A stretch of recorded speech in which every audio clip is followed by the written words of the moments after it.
venez de recevoir un mail qui vous dit que vous avez un colis qui arrive chez vous et que vous devez vous connecter à un site pour voir l'avancée du colis.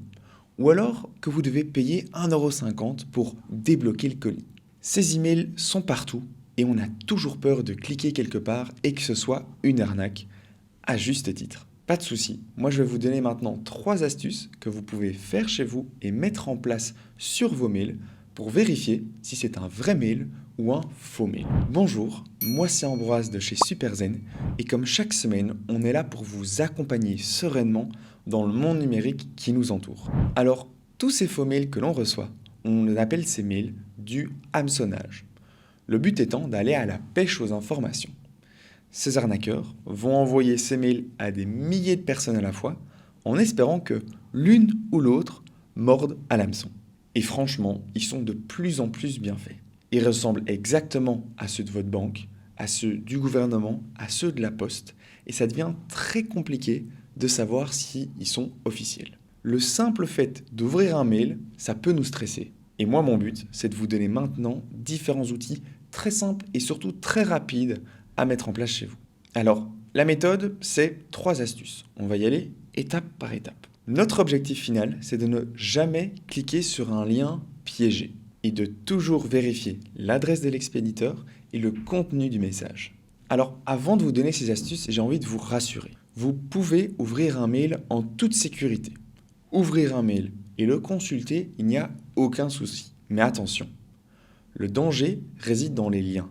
Lorsqu'on nous demande de cliquer quelque part, de cliquer pour aller remplir des informations, etc., c'est là où réside le danger. Parce qu'on va sortir de sa boîte mail et on va arriver sur un site internet que l'on ne connaît pas forcément. Donc, voyons ça ensemble pour vérifier la provenance de l'email. La toute première chose qu'il faut mettre en place, c'est contrôler l'adresse de l'expéditeur. Le nom de la personne qui vous envoie le mail, ça peut être EDF, ça peut être ING, ça peut être un nom officiel, mais ce n'est pas forcément l'agence officielle qui vous envoie un mail. Ce que vous devez faire, à côté du nom, vous avez une petite flèche qui vous permet de pouvoir voir l'adresse mail complète qui vous envoie le mail. Cliquez sur cette petite flèche et là maintenant, c'est ici que mon astuce a toute son importance. En ouvrant l'adresse mail, vous devez essayer de voir si c'est une adresse mail officielle ou pas. Une adresse mail officielle va toujours finir par le nom de l'entreprise à la fin. Par exemple, EDF et pas EDF-client-service.net. Ça me paraît être quelque chose de suspect. Si l'adresse mail est bizarre, avec plein de lettres mélangées les unes derrière les autres, de nouveau, c'est une adresse mail tout à fait suspecte. Donc, cette astuce consiste à regarder l'adresse mail, si elle paraît correcte ou pas. Alors, la deuxième astuce, c'est l'urgence et la menace. Beaucoup de ces mails d'hameçonnage sont des mails qui nous demandent d'aller vite. Des phrases comme « Votre compte va être bloqué »,« Vous avez 24 heures pour nous répondre »,« Cliquez ici pour éviter une amende », etc. Ce sont tous des mails qui vont nous mettre dans l'urgence ou dans la menace. Et les arnaqueurs, ils connaissent bien ça.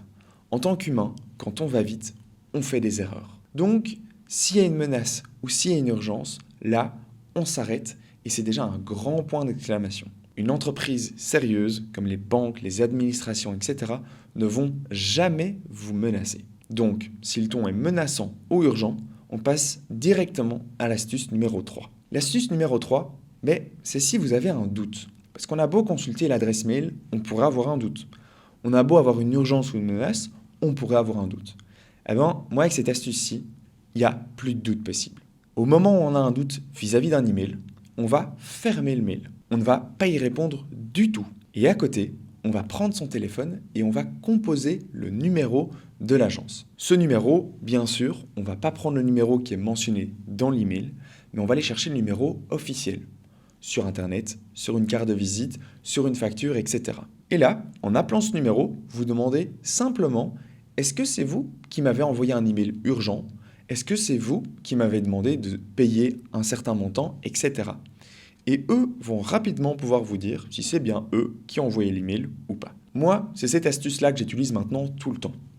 Dès que je reçois un mail, je lis l'information et j'appelle directement l'organisme d'une autre manière pour vérifier la source. Si l'organisme il me dit non, c'est pas nous qui vous avons envoyé le mail, super, j'ai réussi à déjouer ce piège qu'on m'a tendu. Si par contre l'organisme dit oui, c'est bien nous qui vous l'avons envoyé, eh ben, à ce moment-là, je vais converser avec l'organisme pour pouvoir régler la situation. Donc, en récapitulatif, il y a 3 choses à faire. La première, vérifier l'adresse mail et regarder si elle est officielle ou pas. La deuxième, regarder s'il y a une urgence, si on nous menace, parce que si c'est le cas, évidemment, ce n'est pas du tout un mail officiel. Et la troisième, c'est de vérifier l'information.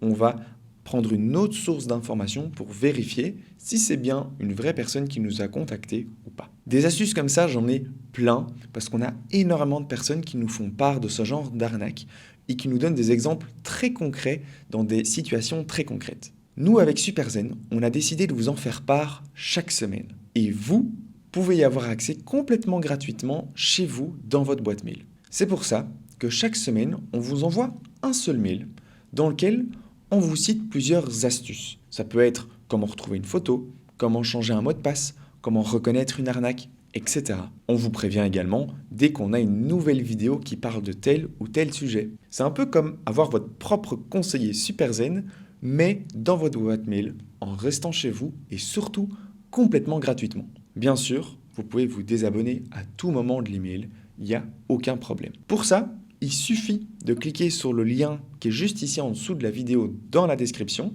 de mentionner votre email, et puis c'est tout. Et vous recevrez la semaine prochaine notre email qui reprendra nos astuces, nos conseils et toutes les choses qu'il faut savoir sur le monde numérique qui nous entoure. Si cette vidéo vous a plu, n'hésitez pas à mettre un petit pouce sous la vidéo, à vous abonner à la chaîne Superzen pour avoir plus d'informations. Et moi je vous dis à la semaine prochaine pour d'autres astuces. À très vite!